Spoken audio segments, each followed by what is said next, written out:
I am Sophia, on the verge of turning 27 this year, and I've enjoyed 5 years of marital bliss. Recently, my son Jasper marked his 4th birthday, a joyous occasion. Initially, I worked full-time after tying the knot, but now I balance part-time work at the same company. My husband, Carter, is 30 years old, 3 years my senior. Our journey from dating to marriage was initiated by Carter's passionate advances, but post-marriage, I observed a shift in his demeanour toward a more domineering side. Carter has a 20-year-old sister named Daisy, and their age gap seems to contribute to a somewhat indulgent relationship on Carter's part. Before marriage, I didn't mind Daisy's frequent visits and assumed they got along well. However, after tying the knot, I started noticing changes in her behavior. Daisy often drops by unannounced and expects to be served without ever bringing a token of appreciation. Rather than addressing the situation, Carter expects me to accommodate her demands. Daisy acts as though I'm invisible, addressing only Carter with a casual, "Brother, I'm here again." Despite not preparing for an additional guest, I end up serving dinner to Daisy and Carter. Instead of understanding, Carter blames me aloud, insisting I should have been more considerate. Despite Daisy's verbal apologies, it's evident she relishes Carter's preferential treatment. Left with leftovers, I prepare my own meal while Carter and Daisy continue their chat on the sofa, leaving the dining table messy. They never acknowledge Jasper or me, treating us more like hired help than family. One evening, as I'm about to take a bath with Jasper, Carter interrupts loudly, instructing me to buy a cake for Daisy, despite it being late. Daisy insists on having it immediately, and Carter blames me for delaying. Feeling compelled, I reluctantly head to the cake shop with Jasper. Overhearing their conversation, I learn they're criticizing me for being inconsiderate and questioning the decision to marry me. Meanwhile, Jasper, though unable to grasp the words, senses the tension in our relationship. Suppressing my emotions, I ask him about his cake preference, and he cheerfully requests one with lots of fruits. Our trip to the cake shop is filled with discussions about cakes. Momentarily pushing aside Carter's harsh words, Jasper and I arrived just before closing time, fortunately finding the cake Daisy desired. We purchased 2 cakes, including the fruit-loaded one Jasper wanted.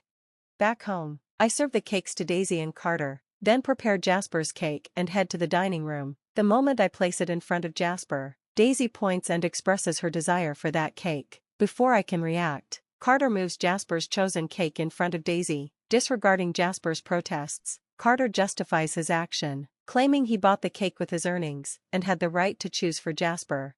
Unable to contain my emotions any longer, I voice my dissatisfaction. In response, Carter threatens me with divorce. Jasper, who had stopped crying, anxiously holds my hand and, after some thought, says, "Mom, and I also love cake with strawberries on it. Yes, it's really delicious." He mentions this while eating the cake initially wanted by Daisy. Feeling that Jasper was enduring too much, I lifted his cake plate when I saw Daisy reaching for it. I took Jasper to the next room so he could enjoy his cake in peace. Carter apologized to Daisy, claiming he was sorry for being stingy.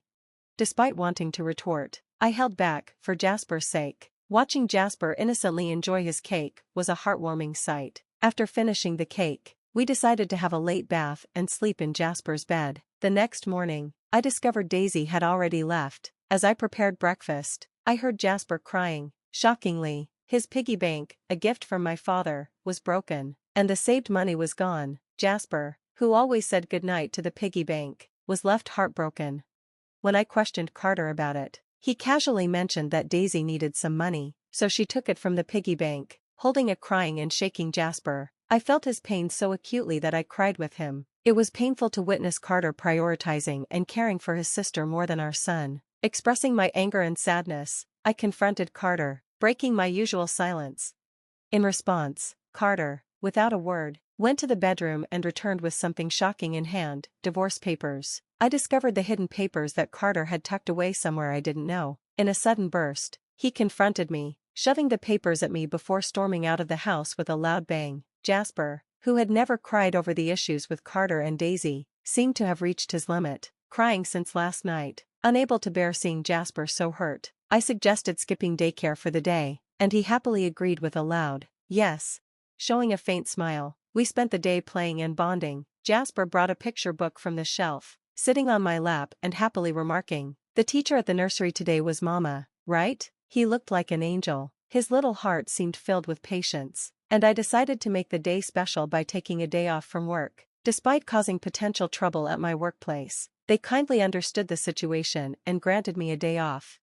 In the morning, we visited the park, played hide-and-seek, and had fun in the sandbox and on the slide. When we returned home for lunch, Jasper appeared sleepy. Usually, he naps by himself, but today, he fell asleep on my lap, like when he was a baby. Though I initially thought of doing household chores during his nap, I decided that today was special. Instead, I allowed myself to be healed by his peaceful sleeping face and gentle breathing. However, my serene moment was abruptly interrupted by a noise from the entrance, indicating the front door had opened. As it wasn't Carter's usual time to come home, I became suspicious. I quickly hid in the bedroom closet, clutching Jasper. A voice echoed through the house, and to my surprise, it was Daisy. Trembling with fear, I listened as she searched for something, expressing frustration over not finding it. Daisy then made a phone call, mentioning Carter and discussing their unsuccessful search.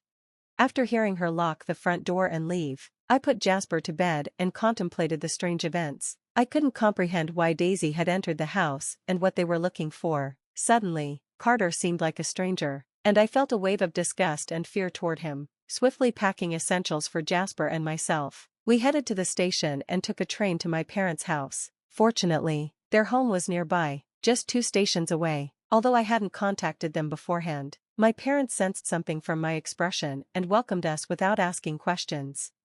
I shared everything with my parents, expressing my fear of returning home due to Carter and Daisy's actions. My mother suggested that Daisy had likely been searching for my belongings, possibly money or bank cards.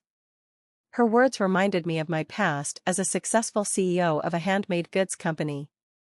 I'd stepped down from my full-time role after marriage to focus on family life, but I continued part-time work and secretly remained the CEO, a fact Carter was unaware of. He only knew I occasionally received financial assistance from the company, but I'd kept the extent of my earnings and savings private. Early in our marriage, I realized that Carter struggled with money management and tended to overspend. Carter initially gave me just $2,000 a month for household expenses, suggesting I quit work entirely to become a full-time housewife. However, with the strain of raising Jasper and receiving only $200 monthly for groceries, I insisted on continuing part-time work. Eventually, Carter allowed it but made me sign a post-marital agreement waiving rights to his property to ensure I wouldn't easily consider divorce. Since Jasper's birth, I had relied on my savings to pay for his nursery fees, clothes, and other needs, never asking Carter for additional funds. Consequently, he assumed I had substantial savings. Daisy's need for money, combined with Carter's belief in my financial security, made me suspect they were hunting for my funds. Fortunately, I always kept my valuables, including cash cards, with me. Still, it unsettled me that Daisy might enter our house uninvited, perhaps with Carter's approval. Following my father's advice, I secured my valuables in their home safe. Later, as my father comforted Jasper, who was heartbroken over his broken piggy bank and missing money, he grew angry hearing the story. My mother suggested that, instead of confronting Carter aggressively, we should first uncover his and Daisy's motives. We decided to record any incriminating conversations and consulted a lawyer, a family friend, for guidance. When I returned home, I secretly recorded as I prepared dinner. Carter arrived, immediately asking about my cash cards. His vague and evasive responses only deepened my suspicion. When I refused to hand over money meant for Jasper's future, he became furious, claiming I was living off his income and had no right to save anything. He shoved the divorce papers in front of me, declaring he valued Daisy over Jasper and me. Heartbroken, I took the papers, held Jasper's hand, and left the house. Carter shouted after me, insisting I never come back, but I resolutely left, knowing our home had become unwelcoming and unsafe. Ignoring Carter's barrage of calls and messages, I sought refuge at my parents' home and shared everything with them. I expressed how my love for Carter had faded and worried about how divorce would affect Jasper. My parents assured me that I should do what was best for my and Jasper's well-being. As I broke down, my mother prepared Jasper's favorite hamburgers. His joy and innocence lifted my spirits, and he sweetly offered me a bite, reminding me of the love we shared. My tears flowed, not from sadness, but from relief and gratitude. My father, seeing Jasper's concern, explained that my tears were happy ones. Jasper hugged me, and his warmth reminded me of the true blessing of family. Surprised by my father's question if he'd like to live together as a family, Jasper excitedly agreed. In that moment, the decision to divorce Carter felt right. I realized Jasper and I deserved a stable, loving environment. The next day, with our lawyer's help, we initiated the divorce process. As I lay in bed that night, childhood memories flooded back, and I felt hopeful about our new beginning. The following day, my phone overflowed with messages from Carter, displaying his emotional instability. Exhausted, I turned off my phone. With the lawyer's assistance, we delved deeper into Carter and Daisy's motives, discovering Daisy had enormous debts from gambling and shopping, and Carter was trying to bail her out. Our lawyer confirmed that Carter had already filed for divorce, expecting to manipulate the terms. When he realized I was prepared and unwavering, he reluctantly signed an agreement to pay $340 monthly for Jasper's support. Carter called one last time, his voice devoid of its usual harshness. He confessed to using me financially and acknowledged his complicated feelings for Daisy. I stood firm, reaffirming my decision,